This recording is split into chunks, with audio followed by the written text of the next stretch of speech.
Vous êtes fiers de vous, bande de merde, là? Salut les fraudes, j'espère que vous allez bien. On se retrouve pour une nouvelle vidéo. Et nouvelle vidéo débrief du match entre l'AC Milan et le Paris Saint-Germain. Victoire 2-1 de l'AC Milan en grande détente, tranquille. Le Milan qui nous tape et on est à 2 victoires, 2 défaites. Magnifique en Ligue des Champions, c'est super génial. Tout se passe bien, tout est tranquille, hein. Tout est tranquille. Bref, avant que ce débrief commence, merci à toutes les personnes qui ont été présentes sur le live. Merci à vous encore une fois, vous avez été exceptionnels. Merci à vous et merci à ceux qui prendront 2 secondes pour mettre le petit pouce bleu et le commentaire pour le référencement. Vous êtes les gouts. Je précise que j'ai très mal à la gorge, je suis encore malade, donc désolé si parfois ma voix lâche un petit peu. Mais voilà, je suis encore malade. Bref, passons à ce match maintenant et ce match qui m'a donné la chiasse. Merci au Paris Saint-Germain, grâce à vous, je serai sous smecta à partir de ce soir. J'étais malade, j'avais le nez bouché, j'avais la gorge un peu en feu. Mais au niveau des sorties, tout se passait bien. Maintenant, je vais devoir être sous smecta après la chiasse que vous m'avez refilée en regardant ce match de merde. Là, les gars, vraiment, à un moment donné, il faut arrêter de se foutre de la gueule du monde. Parce que les matchs qu'on fait à domicile par rapport aux matchs qu'on fait à l'extérieur, c'est vraiment scandaleux. Et à un moment donné, je veux bien qu'on ait un peu plus de mal à l'extérieur, mais là, le match qu'on a pondu ce soir, c'est n'importe quoi. C'est n'importe quoi parce qu'on n'a même pas affronté un Milan qui était au top de sa forme. On a affronté un Milan qui était quand même avec des absents, un Milan qui n'avait pas gagné un match depuis 4 journées. Hein, ça faisait 4 matchs que le Milan n'avait pas gagné. Ils ont perdu contre la Juve, l'Udinese, contre nous 3-0. Ils avaient fait nul contre Naples. Ils avaient fait 4 matchs de suite sans victoire. Ils ont des absents. Hein, ils étaient dos au mur. Ils avaient pas encore marqué dans cette Ligue des Champions. Jusqu'à ce qu'on arrive. Ah, parce que c'est connu, nous on est là pour remonter un petit peu le moral des équipes. Hein. On est là pour remonter le moral des équipes parce que là vraiment, on n'a même pas affronté un Milan qui était très bon ce soir. On a affronté un bon Milan. On a affronté un bon Milan. Et si on a réussi à perdre contre un bon Milan, ça veut dire que nous, on était quoi nous? On était quoi? Parce qu'à un moment donné, il faut arrêter les gars. Le seul joueur qui a été bon ce soir, ça a été Donnarumma. Ça a été Donnarumma parce que si Donnarumma est pas là ce soir, on en prend 3, on en prend 4. Oh bah tiens, 4-1, comme contre Newcastle, comme c'est bizarre. Comme c'est bizarre, hein. Parce que pour moi, le match qu'on fait ce soir est pire que le match face à Newcastle. Il est pire, et pire. Alors attendez, je vais bien expliquer pourquoi. Parce que le match face à Newcastle, on prend des buts sur des erreurs. On prend des buts sur des erreurs. C'est nous. C'est nous qui avons donné les buts à Newcastle. Et pas l'inverse, c'est nous qui avons donné les buts. Et dans la première mi-temps, tout se passe bien. Enfin, dans les premières minutes, on arrive quand même à ressortir du pressing, on joue bien, ça joue au ballon.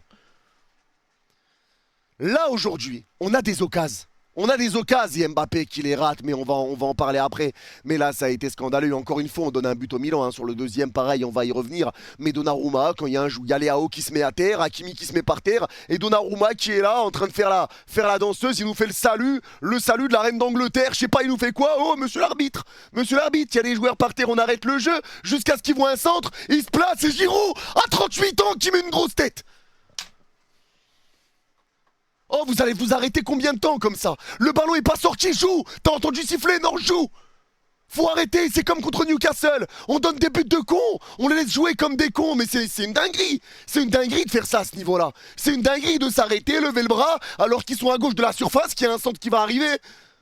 Hein, Skriniar, il s'est fait dunker dessus par Burn. Burn qui lui a sauté dessus contre Newcastle. Mais non, c'est Giroud qui lui saute dessus. C'est qui le prochain qui va lui sauter dessus? Hein, c'est quoi son rêve, lui, de jouer à saute-mouton? Tout le monde lui saute dessus. Moi, j'en peux plus, les gars, j'en peux plus. C'est honteux à un moment. Je veux bien que tu aies des difficultés, mais ce match-là, tu dois pas le perdre. Ce match-là, tu dois pas le perdre parce que ce match-là, quand il commence, c'est un match assez équilibré. Le Milan a des occasions. T'as des occasions, t'en as moins que le Milan, mais c'est assez équilibré. Hein, t'as des occasions pour moi qui sont plus dangereuses que le Milan. T'as des occasions qui sont plus dangereuses. Mais maintenant, il faut m'expliquer comment on met un pressing et que Loftus-Cheek, il prend la balle et il y a Ugarte qui lui court après et qui tombe par terre tout seul à chaque fois, comme si t'es avec ton petit frère et que tu joues au police voleur. Ou Ugarte qui court après Loftus-Cheek les bras tendus et il tombe par terre et il se prend des crochets et il disparaît. Loftus-Cheek arrive à remonter tout le terrain. Hein, Loftus-Cheek, Léao, Olivier Giroud. Ils ont été 3.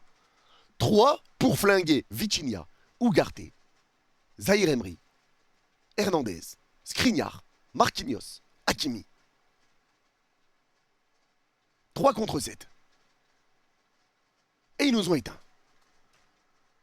Il n'y a rien. Il n'y a rien. Le milieu de terrain aujourd'hui a été dégueulasse. Le milieu de terrain a été horrible. On s'est fait manger. On s'est fait manger dans l'impact, dans les duels. Les duels, on n'en remportait aucun. On n'en remportait aucun. C'était vraiment très fébrile. Warren Zaïre-Emery, il a pris l'eau aujourd'hui. Hein, ben, il faut le dire, les mecs, là, on est en train de parler de ce match. Je le précise parce qu'il y en a qui croient dès que tu dis quelque chose, tu parles de sa carrière en général. Non, sur ce match, Warren a pris l'eau.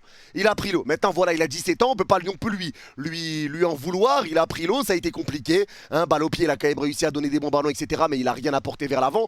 Et sur les replacements défensifs, c'était horrible. C'était horrible. Il était tout le temps à la traîne, lui aussi très en retard sur les replacements défensifs. Vitinha, alors oui, première mi-temps, 40 ballons touchés, 37 passes réussies sur 40. Magnifique. Zéro occasion créée. Zéro passe vers l'avant, zéro occasion créée, rien du tout. Alors moi je veux bien, hein, mais là pour moi on repart sur un Vitinha, le Vitinha que je n'aime pas voir. Un Vitinha qui n'apporte rien offensivement, qui rejoue beaucoup vers l'arrière, qui ralentit le jeu, qui n'apporte rien. Il n'y a rien qui a été apporté. Il n'y a rien. Alors Vitinha, oui, a eu pas mal de passes réussies. Oui, Vitinha gardait bien la balle, mais pareil, dans le repli défensif, c'était nul. Dans l'intensité, c'était nul. Dans les duels, il a tout perdu. Il s'est fait éteindre. Hein, on s'est fait manger. On s'est fait manger. Et bravo Milan, parce que la victoire est clairement méritée, hein, même si, comme je le dis, pour moi, c'était même pas un top Milan que j'ai vu ce soir. C'était même pas un top Milan, mais un Milan que ça a suffi pour nous botter le cul. Et ça aurait pu tourner encore, ça aurait pu tourner dans notre faveur aussi, hein, avec Mbappé, mais encore une fois, on va en parler après. Mais en tout cas, les Vitinha et Zaïre-Emery, je les ai trouvés en dessous aujourd'hui, ils ont pris l'eau. Tous les deux, les remplacements défensifs, les duels, il n'y a rien qui allait aujourd'hui. Et Ugarte, les gars, alors lui, méconnaissable. Méconnaissable, et pareil les gars, j'ai pas non plus envie de lui tomber dessus de fou, j'ai pas envie de le matraquer non plus de fou, mais Ugarte ça a été terrible aujourd'hui, il y a rien qui allait, à chaque fois qu'il pressait il ratait le ballon, il pressait il tombait par terre, il glissait, il laissait Ryan Durs tout seul, Loftus-Cheek lui a fait l'amour, et les pertes de balles, les sorties de balles elles étaient mauvaises, il y a rien qui allait, son placement était dégueulasse. Il n'y a rien qui allait aujourd'hui pour Ugarte. Il n'y a rien qui allait. Et j'espère que ça va changer. Après, voilà, il y a le bon vieux Luis Enrique qui attendait de changer des choses. Mais aujourd'hui, Ugarte, ça a été très mauvais. Pour moi, fait partie des plus gros flops de ce match. Ugarte fait clairement partie des plus gros flops de ce match.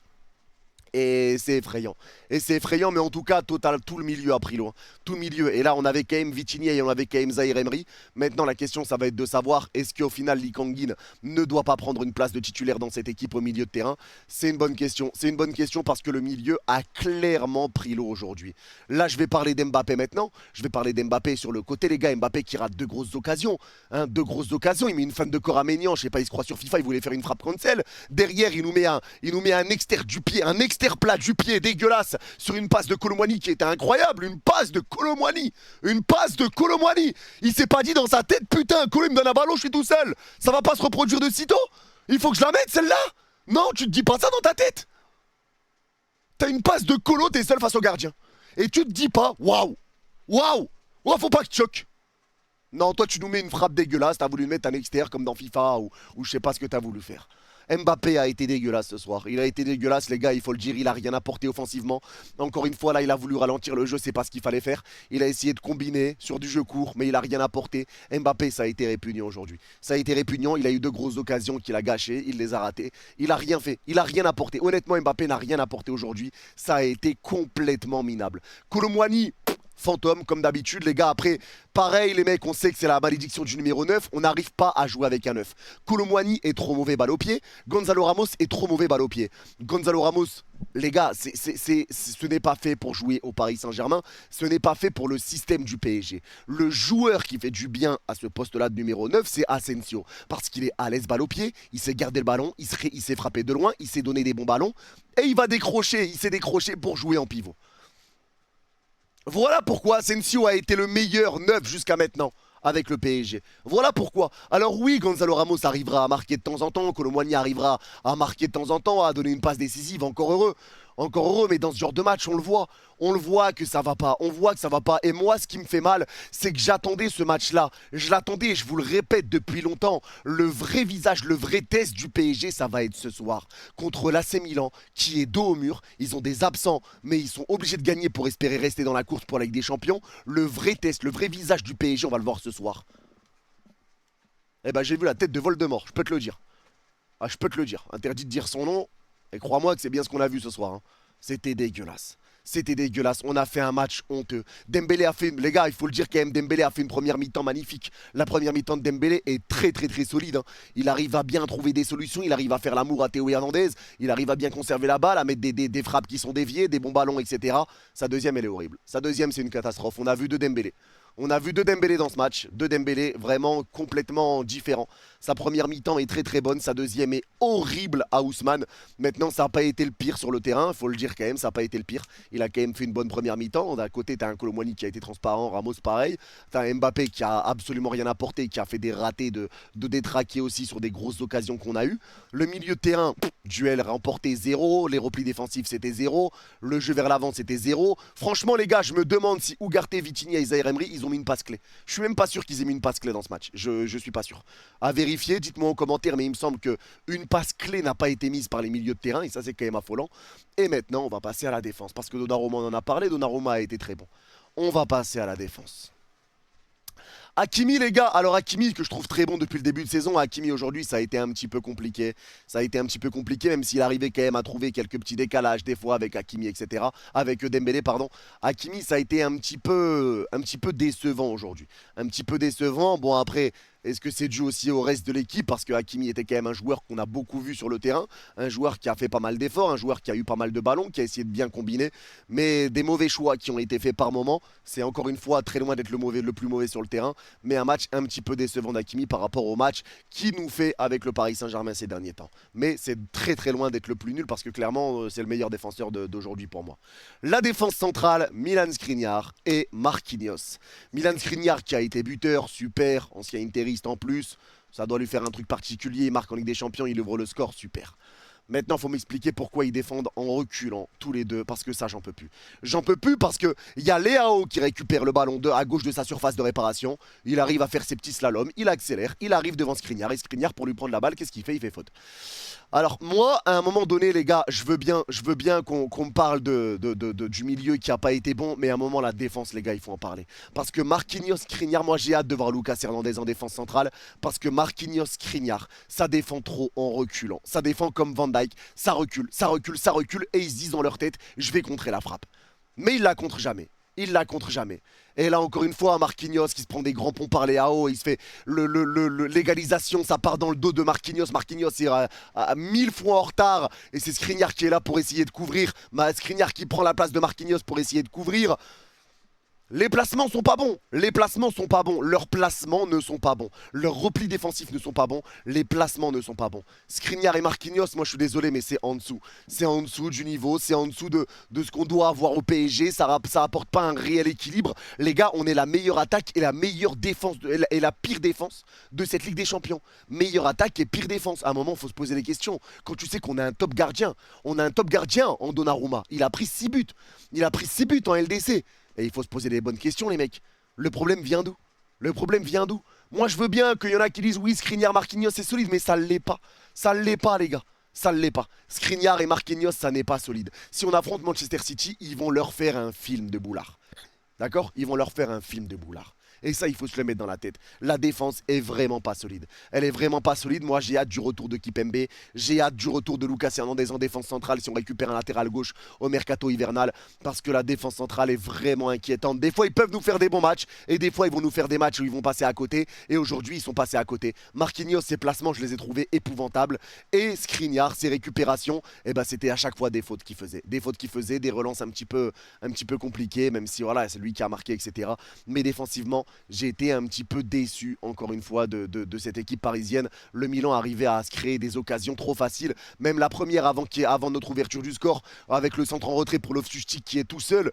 Il y a Ugarte, Marquinhos et Skriniar sur la même ligne. Personne ne voit Loftus-Cheek derrière le point de pénalty. Les placements sont pas bons. Les placements sont pas bons et ça, c'est aberrant. Et derrière, Lucas Hernandez. Lucas Hernandez, que par contre j'ai trouvé très mauvais aujourd'hui. Aucun jeu vers l'avant, aucune accélération vers l'avant. Défensivement, ça partait dans son dos, il se faisait éteindre par Pulisic. Comme Hakimi s'est fait manger par les héros, défensivement d'ailleurs. Mais Hernandez, ça a été très mauvais aujourd'hui. Je pense qu'on est sur le pire match de Lucas Hernandez avec le Paris Saint-Germain aujourd'hui. Ça a été très très compliqué. Et je commence à me poser la question de est-ce que Mukiele ne devrait pas être pour le moment titulaire latéral gauche?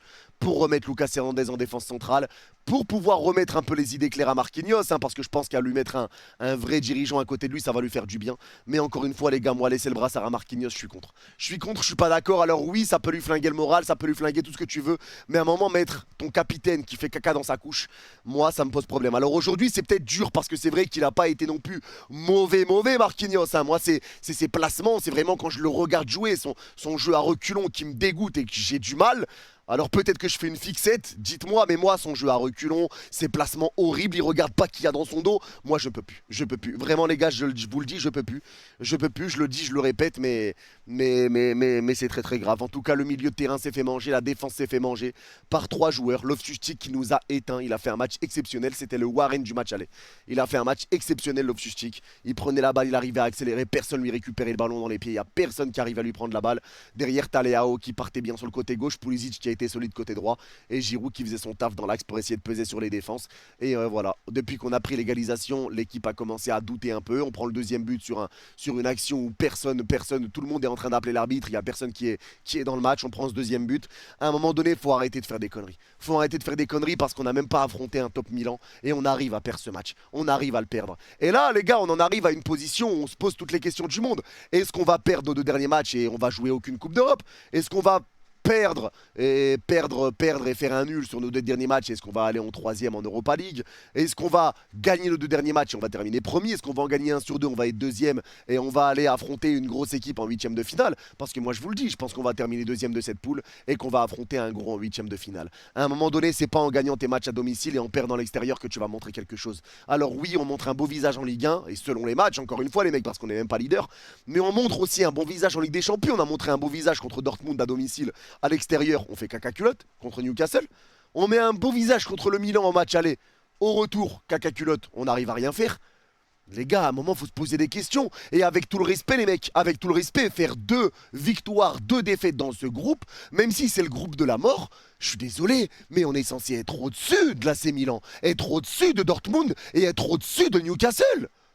Et là, on a 2 victoires, 2 défaites, et on ne doit pas s'inquiéter, et on doit rien dire. On doit rien dire parce que on est en reconstruction. Non, à un moment, faut arrêter le foutage de gueule. Faut arrêter le foutage de gueule parce que là, ce que j'ai vu aujourd'hui, c'est pas de la reconstruction, c'est du foutage de gueule. C'est du foutage de gueule. Là, il n'y en a aucun qui a joué. Il n'y a personne qui voulait jouer. Ça perdait tous les duels. Il n'y avait pas d'envie sur le terrain. C'était minable. Ce que j'ai vu aujourd'hui, c'était minable. C'était minable. Alors il y en a marre de voir un bon visage un jour, voir un visage dégueulasse le match d'après, et on revoit un très bon visage encore le lendemain pour revoir un visage dégueulasse le match d'après. À un moment, faut arrêter de se foutre de notre gueule. Parce que là, ce qu'on vient de faire, c'est que si on avait gagné aujourd'hui, on aurait validé une place en Europa League ou en Ligue des Champions pour le mois de février. On aurait assuré une place européenne, quoi qu'il arrive. Et si on faisait nul contre Newcastle derrière, on aurait assuré notre qualif en Ligue des Champions. Un nul nous aurait suffi derrière. Alors en termes d'envie, en termes de motivation, je pense que la motive était là. Hein. Je pense que la motive était là. Hein. Mais bon, sur le terrain, ils en ont décidé autrement. Ils n'ont rien fait. Luis Enrique, voilà, des changements. Il a tenté de faire des choses à des moments. L'entrée de Barcola n'était pas mauvaise non plus. Il a tenté de faire des changements à des moments, peut-être un petit peu trop tard. Après, voilà, il n'y a pas trop d'autres solutions non plus. Hein. Les joueurs n'étaient pas dedans, les joueurs n'étaient pas dedans. Il n'y avait rien à faire. Et pour moi, là, clairement, c'est même pas une défaite de coach. Là, pour moi, c'est la défaite des joueurs. C'est la défaite des joueurs, les joueurs qui ont perdu tous leurs duels, les joueurs qui mettaient pas d'intensité, qui se sont laissés manger. Et ils se sont laissés atteindre mentalement, comme d'habitude. On a l'habitude de les voir comme ça. Et Mbappé qui doit être le sauveur un peu de cette équipe qui rate ces 2 gros face à face, 2 énormes face à face. C'est comme ça malheureusement, ça aurait pu tourner, hein. Ça aurait pu être 2-1 pour le PSG, ça aurait pu être 3-1, 4-1 pour le Milan, ça aurait pu être tout plein d'autres scores possibles aujourd'hui, mais ça a été décevant, on s'est laissé manger, et pour moi ça c'est inadmissible, et maintenant bah voilà, on est deuxième à 1 point de Dortmund premier, mais on a seulement 2 points d'avance sur le dernier. Tout est joué, tout est jouable encore dans ce groupe, tout est encore jouable, il reste 2 journées, on aurait pu se mettre un peu à l'abri, maintenant il faudra absolument gagner contre Newcastle au Parc des Princes, il n'y a pas d'autre solution, et on jouera sûrement notre qualification sur le dernier match à Dortmund en sachant qu'on est nul à chier à l'extérieur et ça c'est assez inquiétant. Donc ça sent pas forcément bon, mais on verra ce qui se passera. En tout cas, merci à vous d'avoir écouté ce débrief. N'hésitez pas à me dire en commentaire est-ce que vous êtes d'accord, pas d'accord avec certaines choses que j'ai dit ou pas. Mais en tout cas, moi, très déçu, très énervé. En plus, je suis malade et me taper un match comme ça me fout la mort. Mais très déçu, très énervé de ce que j'ai vu aujourd'hui. C'est pas possible, c'est scandaleux. En tout cas, ceux qui ont regardé la vidéo jusqu'à la fin, n'hésitez pas à mettre malade en commentaire. Je comprendrais que vous étiez là sur la vidéo jusqu'à la fin. Prenez soin de vous et rendez-vous demain 20 h pour le multiplex de Ligue des Champions en live tranquillement. Prenez soin de vous. Bao.